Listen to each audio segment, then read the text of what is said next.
Ini kereta bukan sembarangan kereta. Ini kereta mereknya ternama. Ini peserta bukan sembarangan peserta. Mudah-mudahan ini peserta menjadi juara. Assalamualaikum warahmatullahi wabarakatuh. Alhamdulillahilladzi ja'alal Qur'ana shifaan wa rahmatan lil alamin. Amma ba'du. Sebaik-baik pekerjaan dimulai dengan basmalah. Wahai dewan juri dan para pendengar sekalian, apa kabar semua? Semoga yang sakit Allah sehatkan dan yang sehat tetap semangat. Bersyukur kepada Allah dengan senantiasa melapaskan alhamdulillah.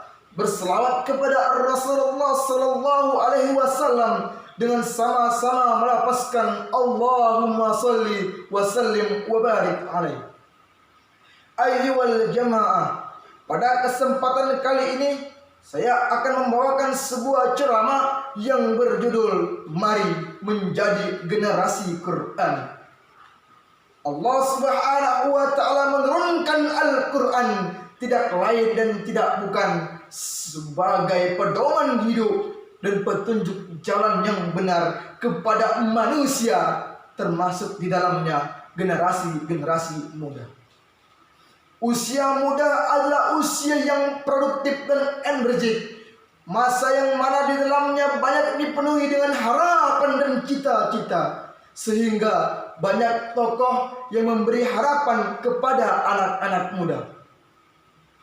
Seorang penjangga pernah mengatakan, "Wahai anak muda, jadilah kau seperti bunga di pinggir jurang, indah dilihat mata, tapi payah untuk dipetik orang." Begitu juga dengan Bung Karno dalam pidatonya, ia pernah mengatakan, "Berikan aku 10 pemuda, niscaya akan kugoncangkan dunia ini." Ayyuhal hadirun rahimakumullah.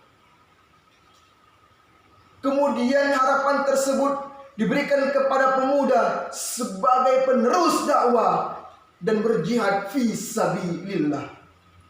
Namun begitu disayangkan, pada zaman sekarang ini banyak anak-anak muda yang terlena dengan fata morgana dunia yang fana ini, sehingga para orang tua mengkhawatirkan nasib anak muda zaman sekarang ini.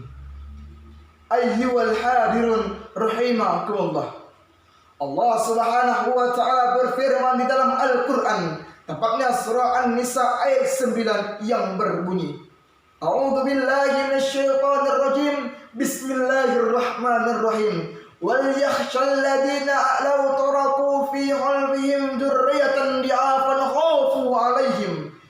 Dan hendaklah orang-orang yang beriman itu takut kepada Allah sekiranya mereka meninggalkan di belakang mereka generasi-generasi yang lemah. Baik itu lemah fisik, lemah mental, lemah semangat hidup, dan yang paling ditakutkan adalah lemahnya iman dan akhlak. Ayyuhal hadirun rahimakumullah. Dari ayat tersebut, Profesor Hamka dalam tafsirnya Al-Azhar menyebutkan ada 3 ciri-ciri generasi Quran. Adapun yang pertama adalah anak muda harus mampu membaca Al-Quran.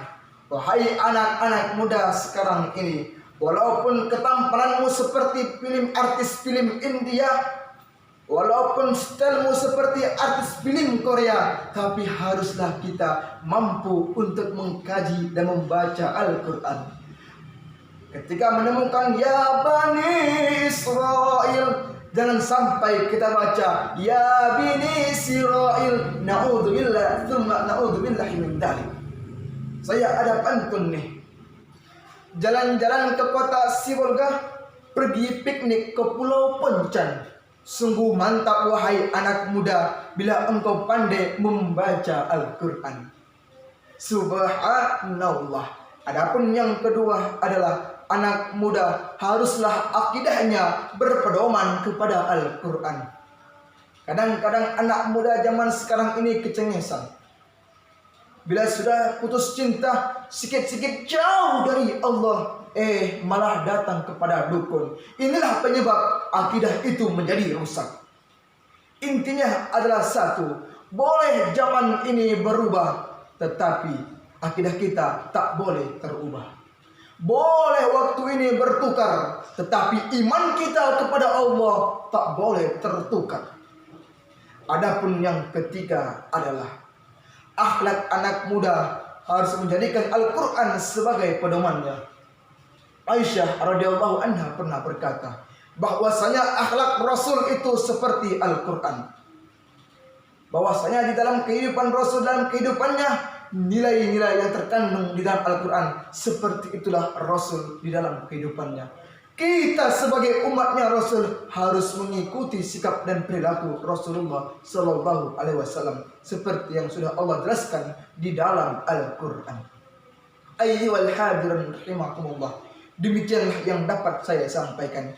Di akhir pidato ini, saya ingin mengajak kepada seluruh pemuda-pemuda dimanapun Anda berada. Mari kita jadikan Al-Quran sebagai pedoman dalam hidup kita.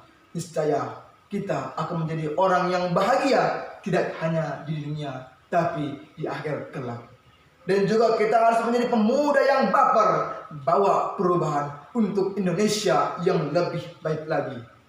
Memiliki sikap optimis, bukan pesimis. Akan ada yang hilang, akan ada yang bertahan, tapi satu yang pasti, harapan, keyakinan, dan cita-cita akan menjadi kenyataan bila kita berpedoman kepada Al-Quran dan menginginkan perubahan. Demikian yang dapat saya sampaikan. Akhirul kalam, balighu anni walau ayatan. Assalamualaikum warahmatullahi wabarakatuh.